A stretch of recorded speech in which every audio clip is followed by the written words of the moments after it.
뉴스룸을 시작하겠습니다. 인사 실패라는 비판에도 윤석열 대통령의 마이웨이는 계속되고 있습니다. 그럼 전 정권에 지명된 장관 중에 이렇게 훌륭한 사람 봤어요? 네, 오늘도 이렇게 과거 정권과 비교했습니다. 질문에 불편한 기색도 엿보였습니다. 탈원전 정책에는 바보 같은 짓, 검찰 편중 인사엔 민변 도배, 인사 실패엔 도덕성 면에서 이전과 비교할 수 없다. 그동안에도 위기 때마다 이전 정부를 소환했습니다.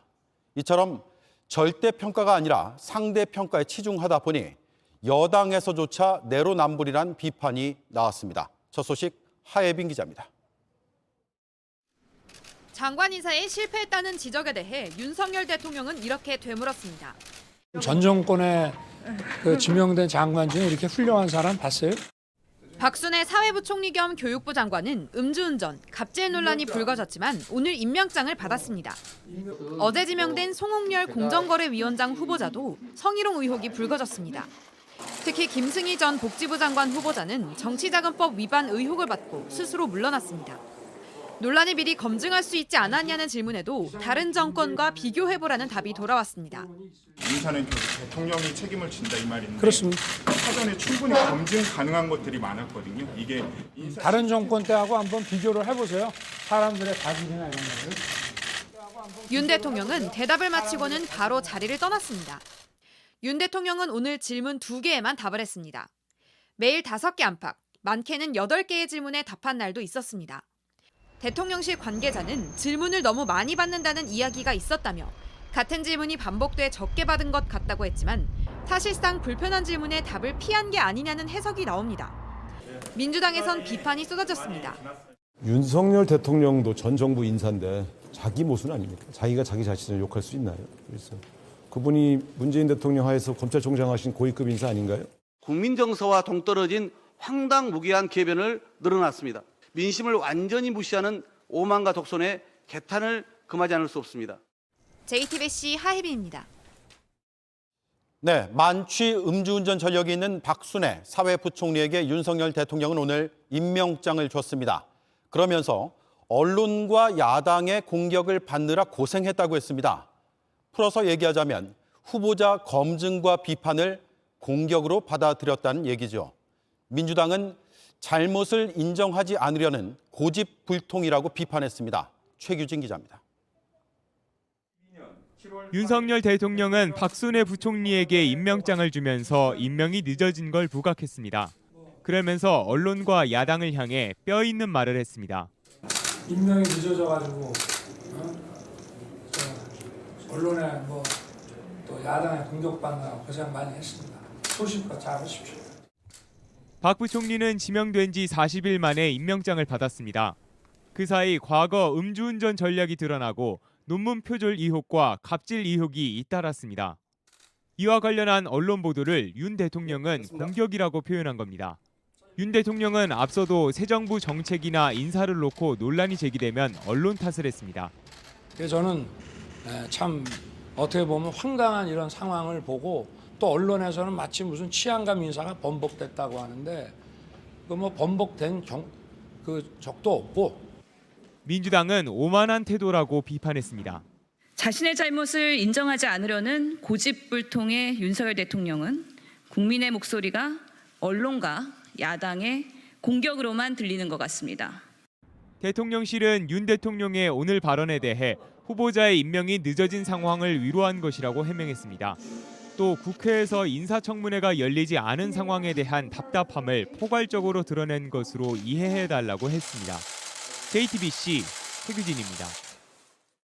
자, 이렇게 논란 때마다 이전 정부의 화살을 돌리자 여당 대변인이 대통령을 공개적으로 비판하고 나섰습니다. 민주당처럼 하지 말라고 뽑아준 국민에게 답이 될 수 없다고 했습니다. 지금의 상황이 부끄러움을 넘어 참담하다고 했습니다. 박유미 기자입니다. 선거운동을 하면서도 지지율은 별로 유념치 않았습니다. 별로 의미가 없는 것이고. 윤 대통령은 신경 쓰지 않는다고 했지만 여권은 촉각을 곤두세우고 있습니다.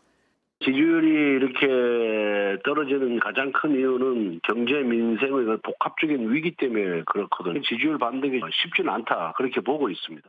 실제 여론조사에선 국정 운영을 잘 못하고 있다는 평가가 잘하고 있다는 평가에 앞섰고 핵심 지지층인 대구 경북 지역과 고령층에서도 지지층 이탈이 감지되고 있습니다. 지지율 하락 원인으론 여권 내부 갈등과 경제대책 미흡 등이 꼽힙니다. 여기에 최근 고물가 악재까지 겹치면서 사실상 출구가 마땅치 않은 상황. 윤 대통령은 언론과 야당의 지적이 나올 때마다 전 정권을 자주 거론했습니다. 과거에 민변 출신들이 아주 도배를 하지 않았습니까? 지난 5년 동안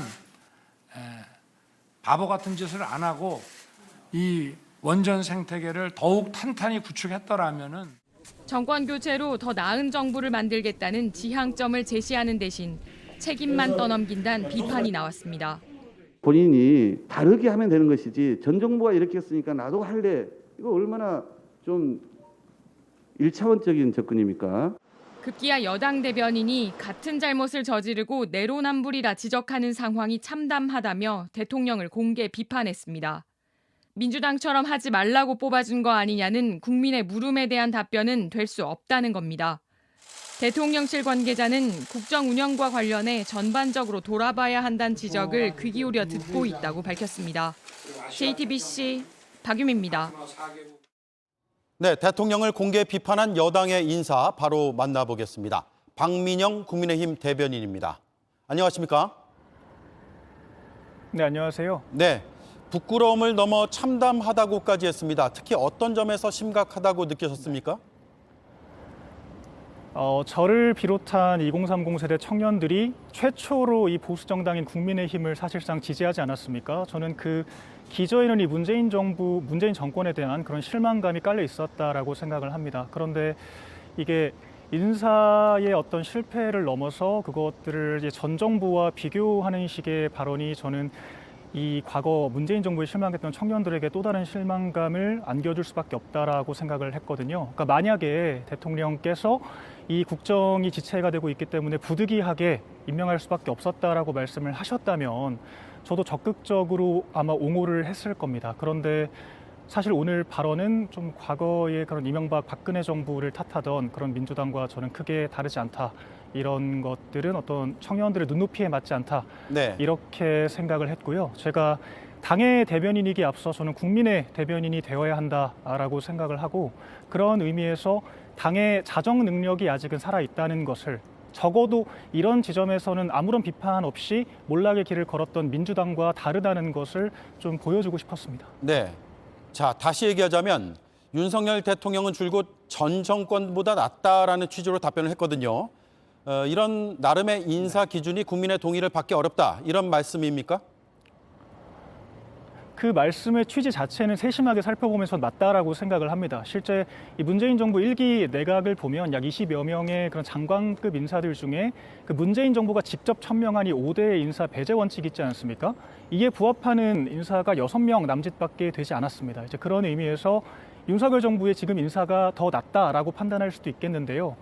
사실 이런 세부적인 내용들을 국민들께서는 별로 궁금해하지 않으실 거라고 생각을 하고 저희가 결국에는 50보 100보의 논리를 펼치고 있는 것이기 때문에 결국엔 국민적 소구력이 없다라고 저는 생각을 했습니다. 자, 박민영 대변인은 대선 캠프에서 청년 보좌 역을 맡기도 했습니다. 그래서 윤석열 정부가 탄생을 하면 과거와 뭐가 달라야 하는지 민심을 전했겠죠. 또 대통령의 뜻도 들었을 것 같습니다. 후보 시절과 대통령이 된 뒤에 달라진 겁니까? 그러니까 제가 청년 보좌역일 때는 그 시시각각 어떤 좀 민심의 흐름을 읽고 일일 보고 형태로 저희 다른 청년 보좌역들과 함께 매일 보고를 드렸었습니다. 또 후보께가 아니더라도 어떤 의사결정권자의 그런 위치에 있는 선대위 관계자분들께 직접 소통을 하면서 어떤 민심을 반영하려고 노력을 했었는데요. 지금은 적어도 저는 어떤 용산이나 정부의 직접적인 소통망이 있는 상황은 아닙니다. 그래서 좀 근데 비단 저뿐만이 아니라 좀 당정대 자체의 소통 기능이 많이 망가져 있는 게 아닌가 저는 좀 그런 위기의식을 느끼고 있습니다. 네. 자, 조금만 더 들어가 보죠. 민심을 읽는 안테나가 고장난 것 같다 이런 얘기까지 보수 지지층에서 나오고 있거든요. 윤석열 대통령의 판단을 막고 있는 게 있다고 보십니까? 저는 대통령에 대해서는 아직도 믿음이 있습니다. 왜냐하면 저도 1월 6일 날 사실 지금보다 더 강도 높게 이 청년보좌의 간담회에서 쓴소리를 했었거든요. 근데 그때 대통령께서는 정말 어떤 표정 변화, 어떤 일그러진 변화 하나 없이 정말 그대로 선대위의 변화를 이끌어 주셨고, 그런 기반이 있었기 때문에 저희가 이 열악한 어떤 열세의 지지율을 뒤집고 역전극을 만들어낼 수 있었다라고 생각을 합니다. 하지만 지금 상황은 과거와는 좀 달라졌다라고 저는 인식을 하고 있고요. 근데 그 달라진 게 대통령이 아니라면 주변 사람들일 수 있겠다라고도 좀 생각이 듭니다. 네, 주변 사람들로 달라졌을 수도 있다 이렇게 추정을 하시는 거군요. 지지율은 별 의미가 없다 이렇게 얘기를 했고 신경 쓰지 않는다라는 취지의 대통령의 발언이 나왔습니다. 이것도 역시 논란인데 당 안에서는 어떻게 받아들이고 있습니까? 일단 지지율이라는 것이 결국에는 국민들의 의사 아니겠습니까? 지금 대통령의 어떤 국정에 대한 평가일 수 있는데요. 그 외생적인 변수들이 지금 많은 게 사실입니다. 어떤 세계적인 경제 위기가 있고요. 그럼에도 불구하고 좀 저희가 미흡했기 때문에 국민들께서 부정적으로 평가하시는 부분이 있다면 그런 부분에 대해서는 전향적인 변화가 있어야 한다라고 저는 생각을 합니다. 그런데 오늘 제 발언에 대해서는 그래도 여당 대변인으로서 부적절하지 않냐라는 그런 문제의식들도 있었고요. 물론 응원해 주시는 분들도 많았습니다. 다만 이게 이준석 대표가 공격하라고 좀 뭐 시킨 게 아니냐 이제 이런 말씀들도 있었는데요.